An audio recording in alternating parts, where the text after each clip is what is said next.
The DSWD is among the agencies with the largest budget cuts under the Senate version, with the reduction of at least 31 billion pesos from the House GAP level. And I would say this is a very bold and courageous move undertaken by the Senate. And this will surely be an issue, a big issue, when we go into the bicameral conference with the House panel come December. The biggest gainer under the Senate version, yung 4Ps, Pantawid Pamilyang Pilipino program, and the social pension for indigent senior citizens. While the biggest loser, yung protective services for individuals and families in difficult circumstances, or AICS, sa national and of course sa National Capital Region.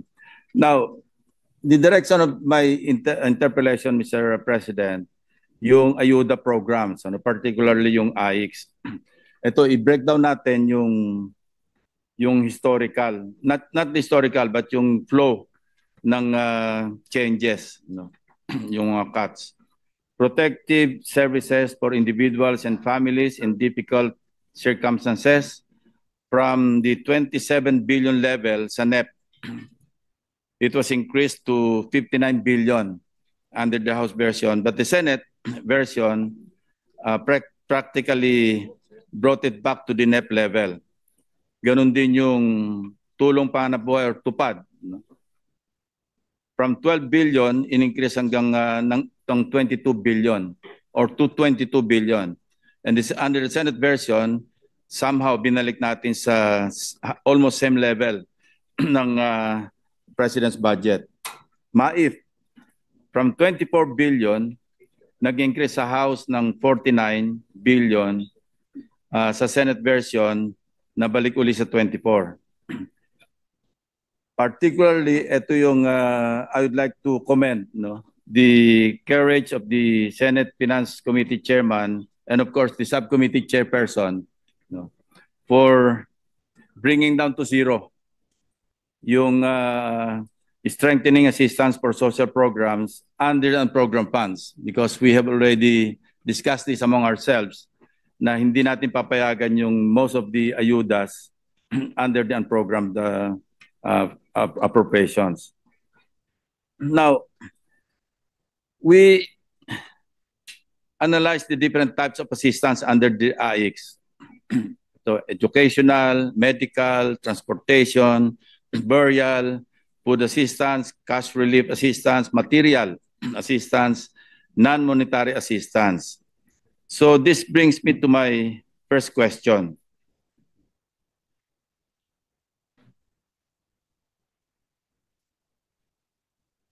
How does the DSWD ensure that the AICS beneficiaries do not overlap with the beneficiaries of these other programs, meaning yung programs under the 4Ps?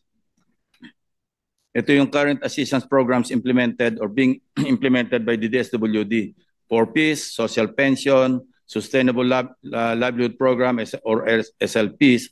Of course, meron ding AICS, yung kalahi, supplementary feeding program, emergency shelter assistance or ESA, financial assistance for solo parents, etc. So paano natin ma-ensure na walang overlapping? Kasi pare-pareho eh. Pag tinignan natin AICS, tinignan natin yung 4Ps and the other programs, halos magkakapareho sila.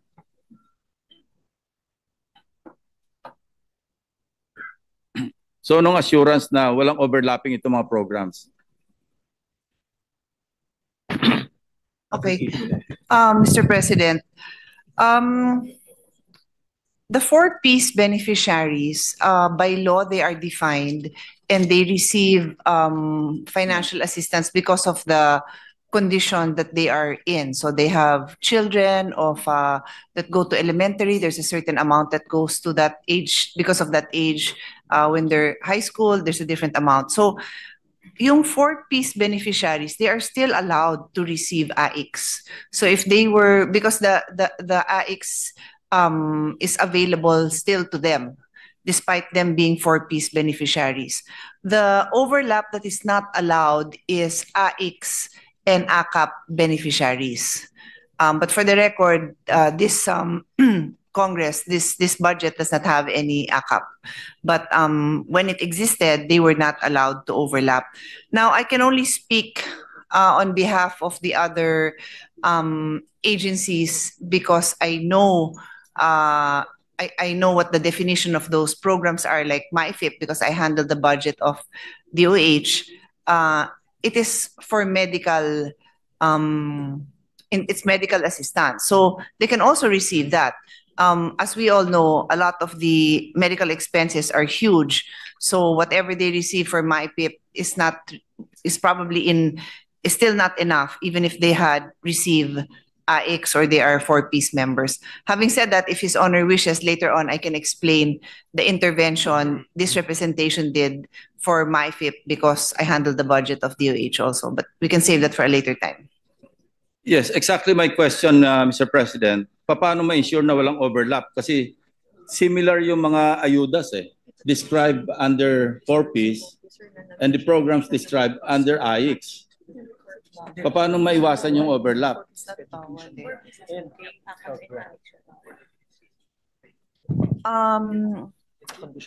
Generally, if you look at the description, they differ from each other, but there is nothing that prevents one beneficiary to get assistance from another, again, because either the need is great or that the need is different. So for example, a solo parent, may financial assistance siyang nakukuha. Possible one time it's for medical. Possible for another time, nagkaroon sila ng crisis situation. And that solo parent could also be a four-piece beneficiary. So that is where they may technically be requesting for funds from these different funds. But I repeat, according to the Secretary, what is clearly not allowed is AIX and AKAP.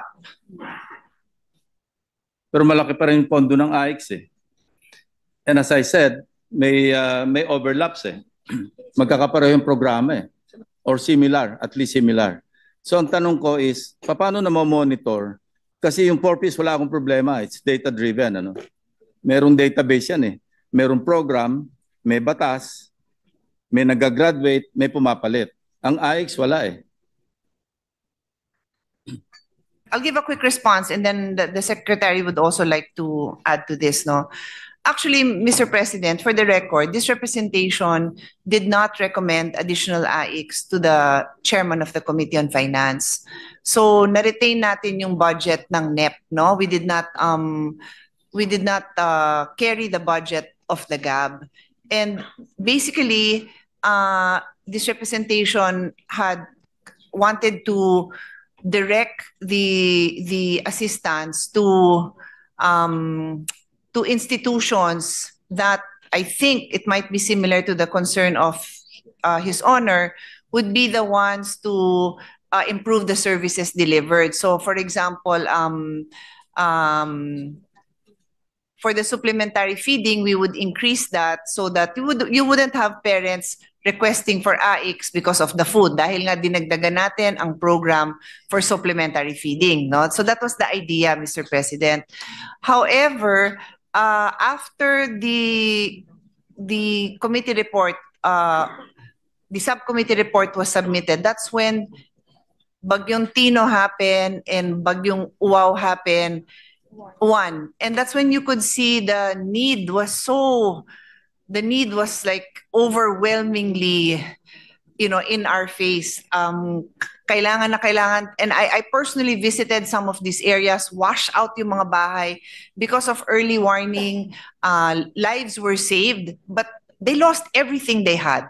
So it is very likely that they could have been previous beneficiaries, pero yung need pa rin na mag-deliver ng assistance sa kanila, nandun pa rin. So this representation also changed the recommendation, and this is also after consultation with some colleagues, because this will be up to the body naman po, Mr. President, if the body would like to add to the AIX. Kasi nakita ko yung need, And I trust I had discussions, more than 2 discussions with the secretary na masisigurado ba natin madi-deliver ito, because we also had reports that there were some LGU personnel who were getting a cut from the financial assistance that was being delivered to the people. Sabi ko, hindi ko kayang makasupport ng programang ganyan. But the secretary assured us that he will not tolerate it and that they have measures in place to prevent it. And so that amendment of mine stands because, but as I said, it's up to the body if we will push for that. But that's the main reason, because of the fact that we are just really getting hit left and right. And I'd like to believe that DSWD is in the best position to assist our people during these times of crisis and calamity. Okay, thank you. But Okay, the short answer is, wala tayong assurance na hindi dodoble ang tatanggapin. Yeah. But I do believe that the need is there. So how do we register that properly para alam natin that I will ask the secretary now. For Even his assuming for a while na walang overlapping. Okay, even without accepting, assuming na walang overlapping. Paano naman natin ma-ensure na na magko-complement yung mga programa By the very nature kasi. with each other?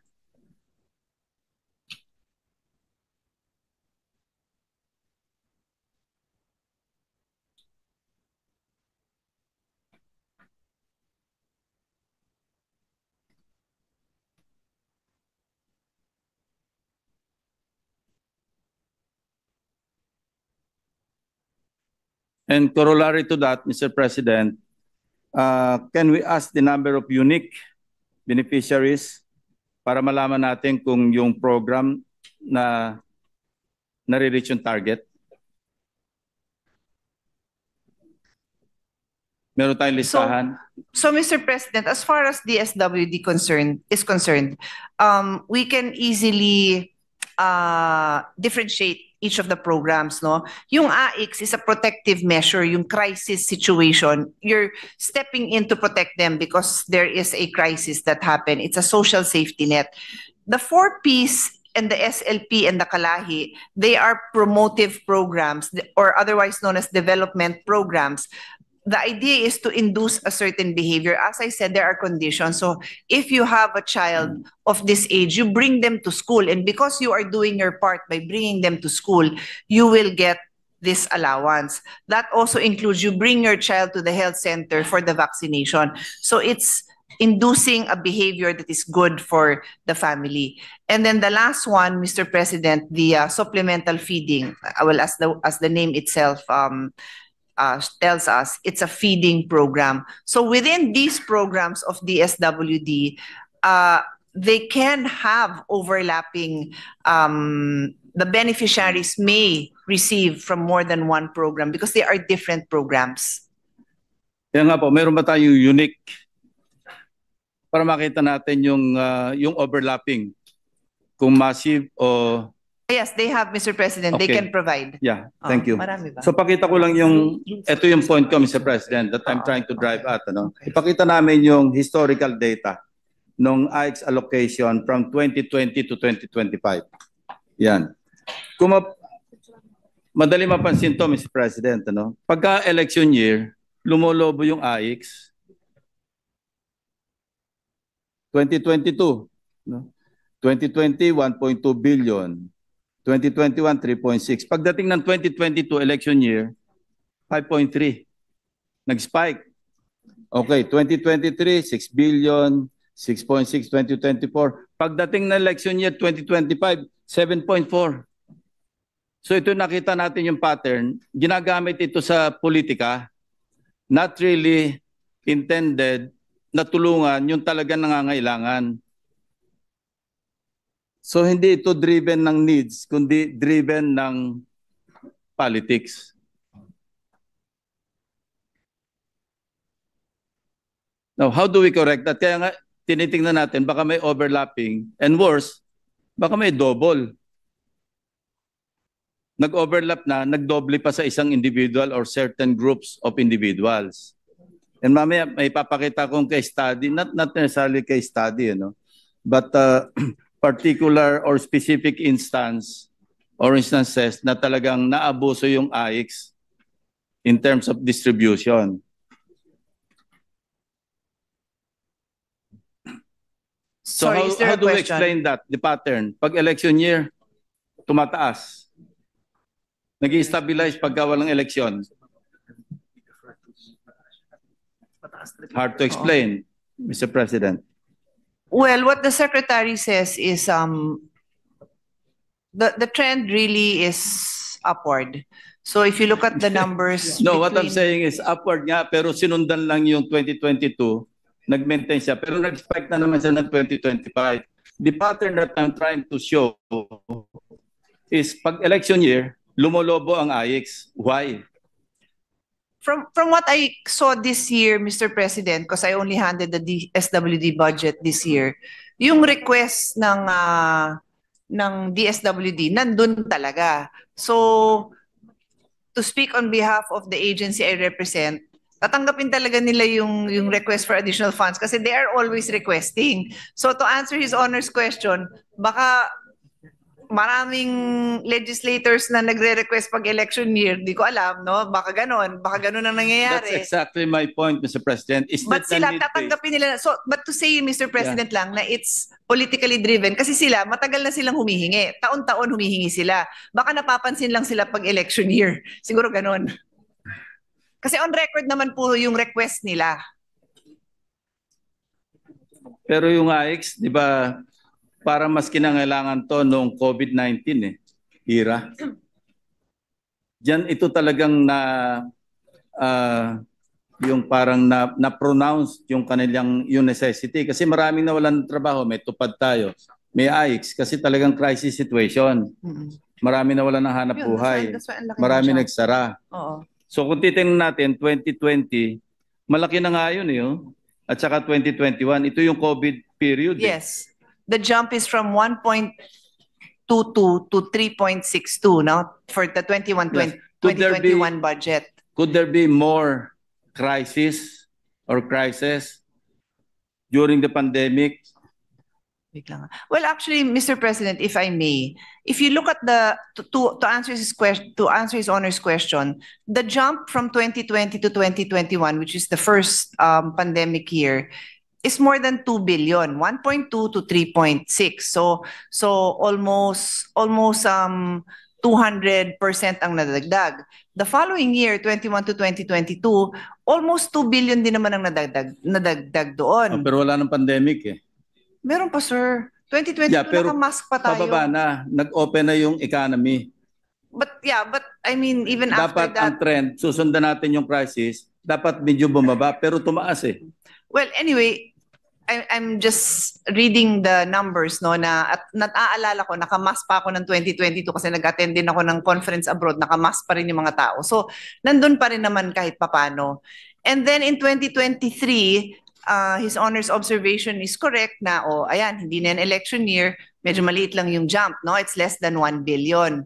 Then the following year, it's only 100 million.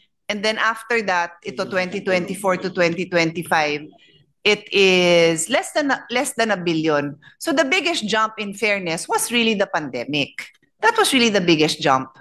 As His Honor properly says, that's when you should see the need the highest. to add, Mr. President.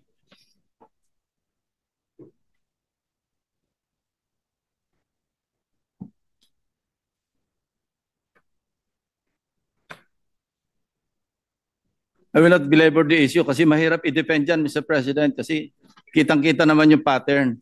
I understand that you have to defend the budget, pero we're trying to drive at the same conclusion sana, na dapat ayusin natin yung budget.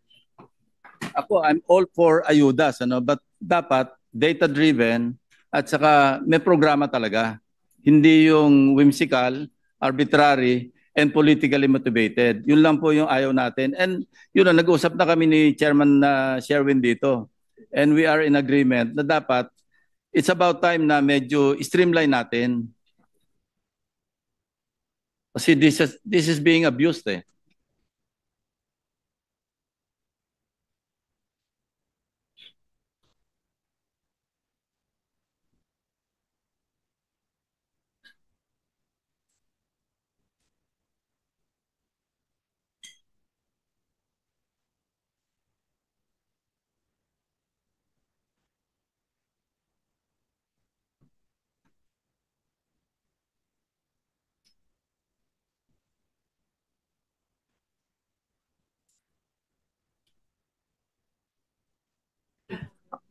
Mr. President, just for the record, no, we were reading from the numbers under client served.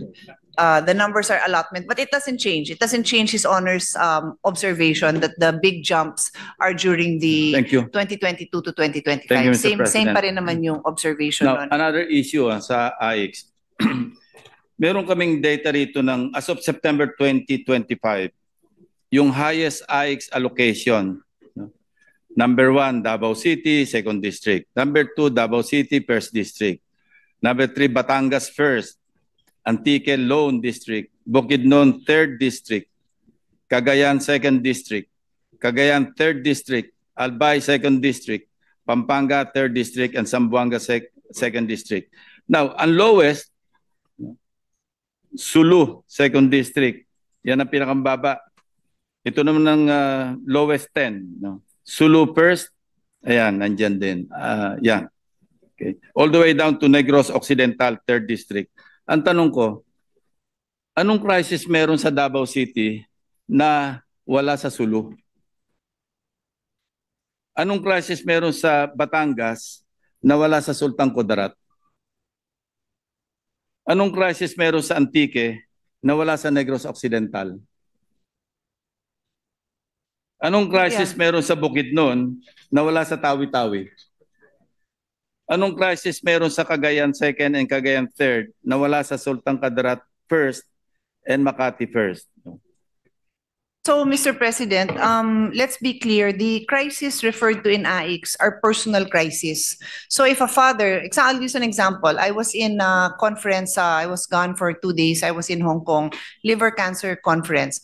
And that was one of my very first advocacies. If a father is hit by that kind of cancer, whether it's liver cancer, lung cancer, any other, hindi makapagtrabaho, may crisis po yung family. Kasi hindi nakakapagtrabaho. Baka si father kukuha ng MAIFIP or pupunta sa health center at mag-a-avail ng PhilHealth. Pero yung kawalan ng income ng family, then that is where they can avail of AIC. So when we speak of these areas, I would say, Mr. President, all over the country, there are families in crisis, personal crisis. So these Meron are talaga. personal crisis. Yes, Mr. President. I Not mean, to be group. clear, the program is for personal and Yeah. more public crisis. To personal be or clear. family. Yes, yes. Personal or family. So my question is, does the DSWD maintain a disaggregated data indicating from the total number of AIX beneficiaries, ilan yung naka-receive ng assistance individually at ilan yung na-serve through group distributions? Marami po ito, yung group distributions. Hindi ito individual. Kasi kung stopgap intervention for individuals ang sa crisis situations, bakit merong mga gathering of beneficiaries, groups, and mass na nagko-conduct ng distribution in large public setting? May program pa. May senador minsan, may congressman na nandun na dapat wala silang pakialam doon kasi wala naman silang pakialam sa implementation. I would not question it kung DSWD personnel ang nandun or even local officials, but not senators and congressmen. Ito yung panggrupo eh. Magpunta kayo sa lugar na individual ang distribution. Wala masyadong congressmen, wala masyadong senador doon. Magpunta kayo sa large gathering na distribution, yung group beneficiaries, nandun ang mga legislators. So what does that tell you?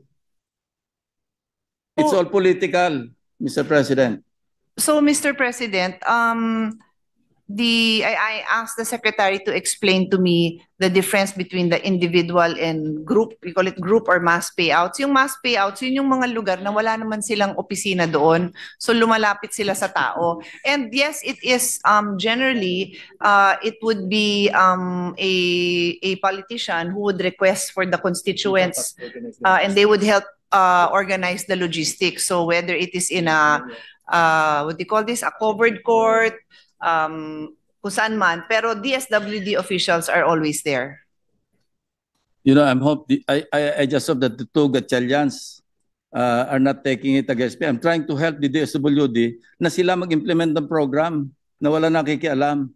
Actually, sir, talagang sila po ang nag-i-implement, pero there are incidents, or is it many incidents that it's upon the request of is that accurate? Yes, It's an off-site, but the site is controlled by DSWD. I'm not aware, and the secretary confirms that there are always not just the presence of DSWD, but they run the distribution.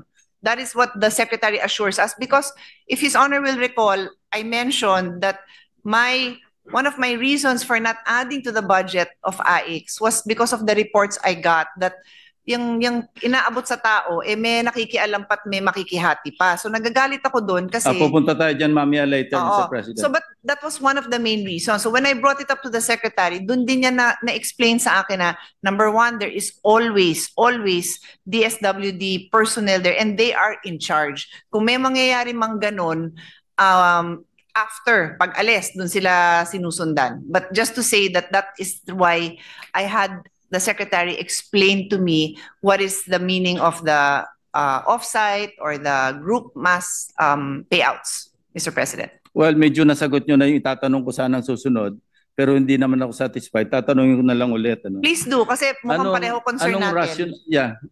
Pareho naman ang direction natin, Mr. President. No doubt. No?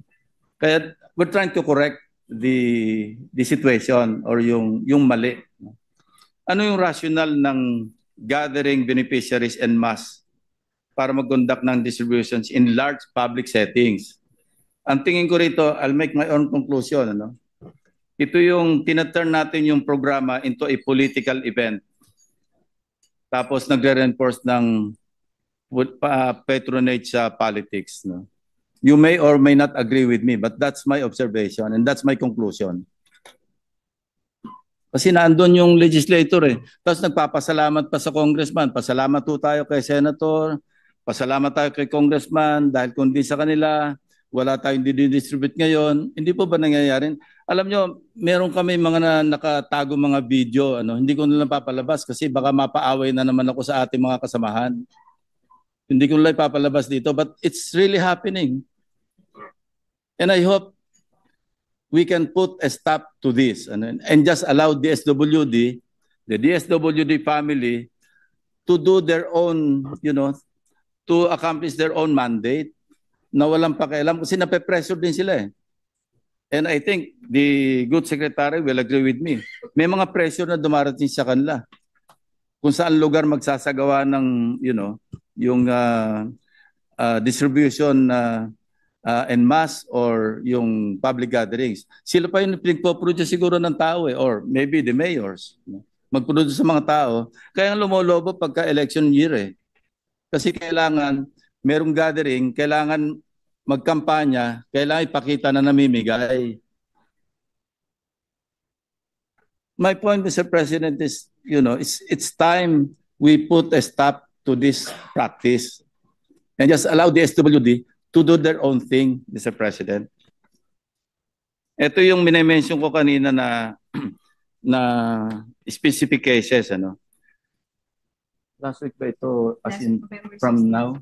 Okay. Ito sometime last week, residents in Iloilo City. Pakita mo nga yung news, reported that most of their 10,000 DSWD cash aid was illegally taken by individuals allegedly linked to barangay and city hall personnel.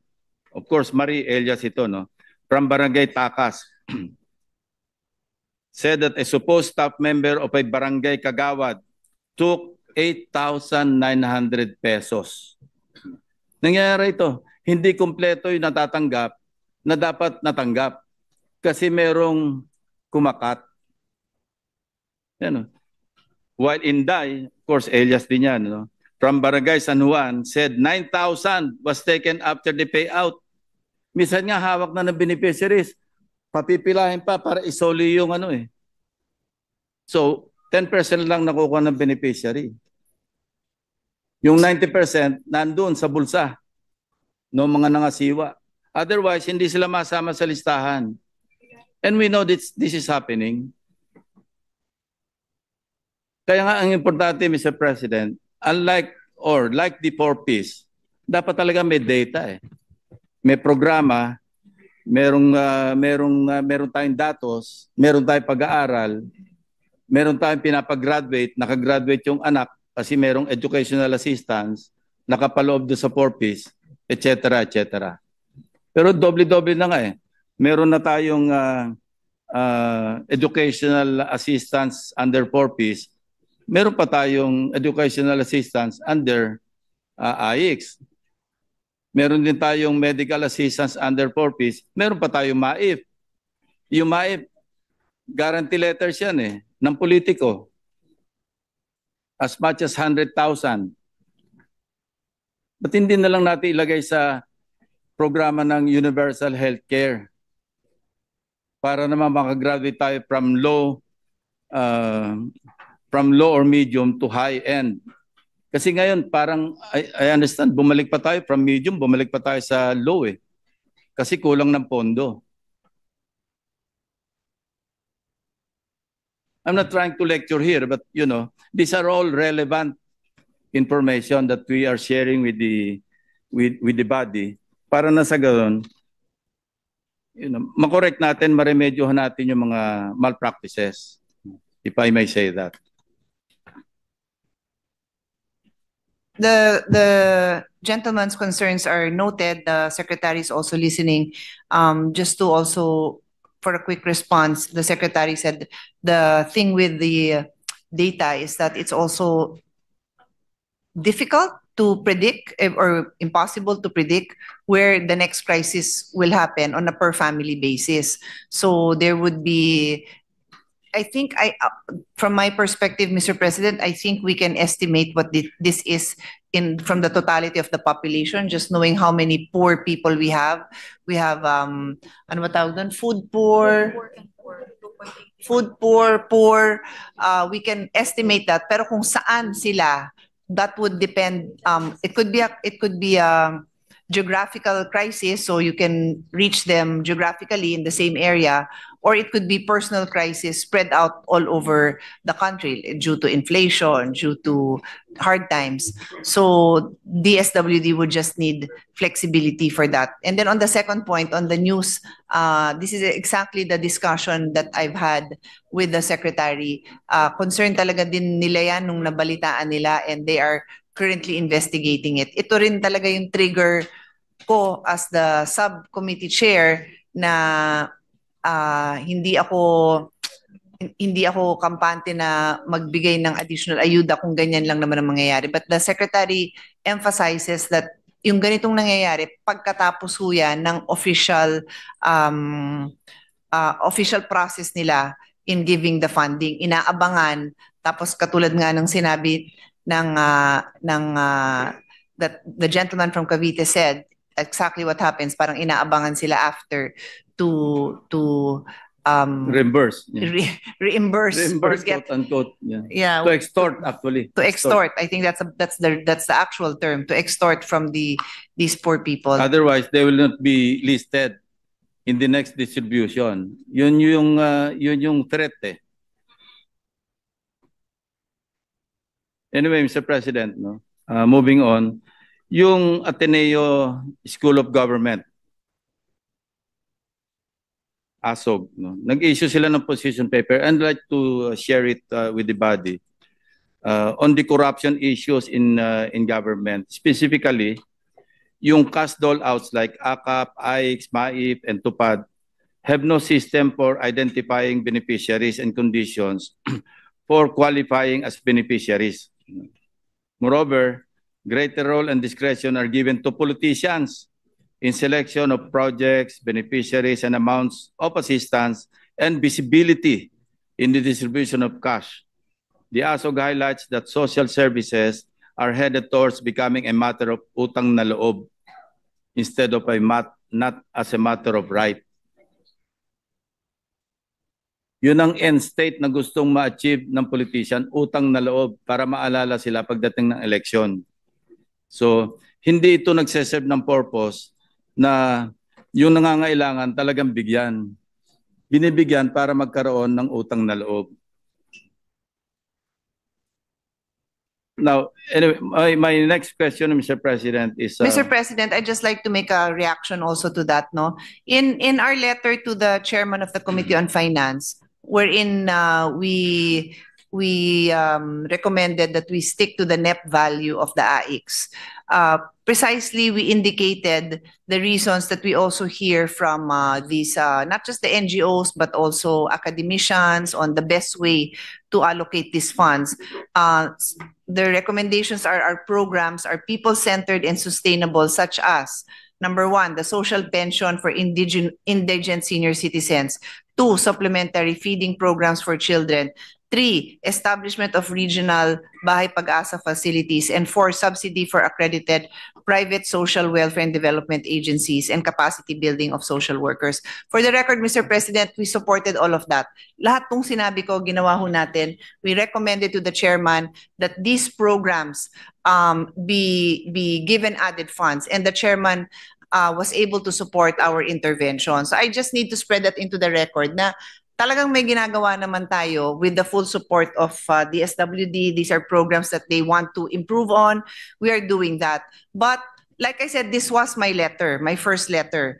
Following that, in conversations that I had with our own colleagues, they expressed the heart-wrenching scenarios that we see on the ground with people who were devastated by these big calamities. And of course, the need continues even for those who, like we said, have personal calamities. Thus, as I said, the body can decide if they still want to add to the AIX. That's for the body to decide, Mr. President. Kasi talagang humihingi pa ng pondo ang DSWD, despite us being able to also provide more support in these programs. And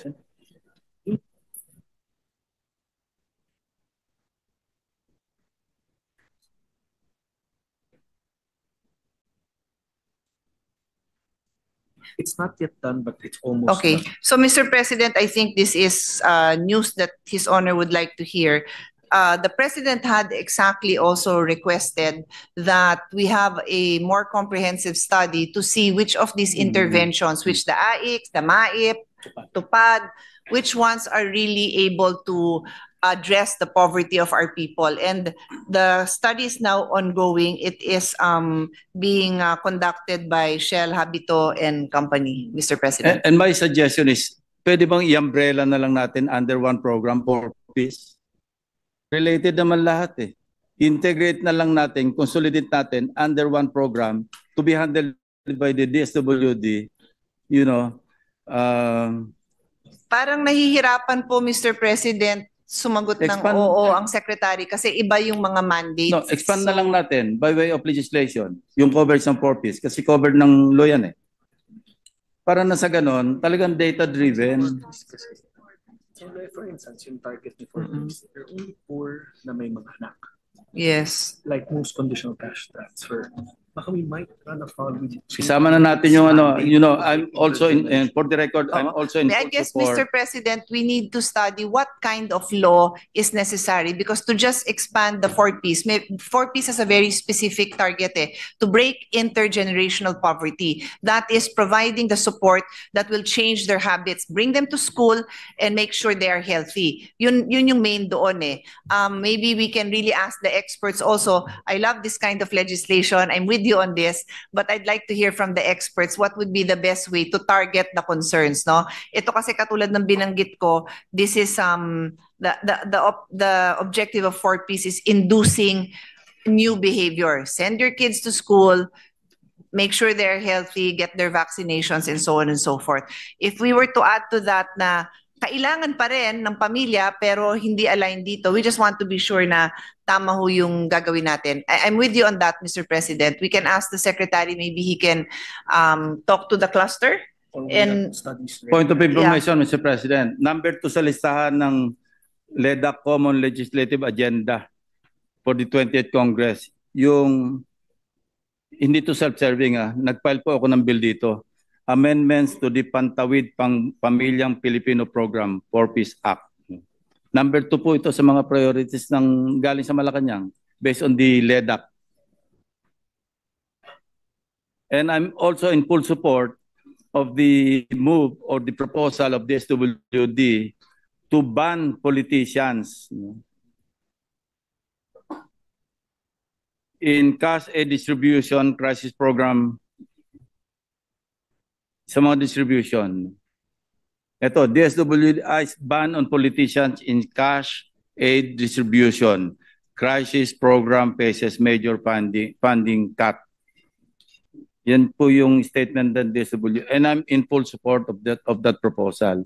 In fact, I recall yung chairman si Chairman Erwin Tulfo has already sponsored, di ba, the committee report in this regard, before we started the plenary debates on the budget.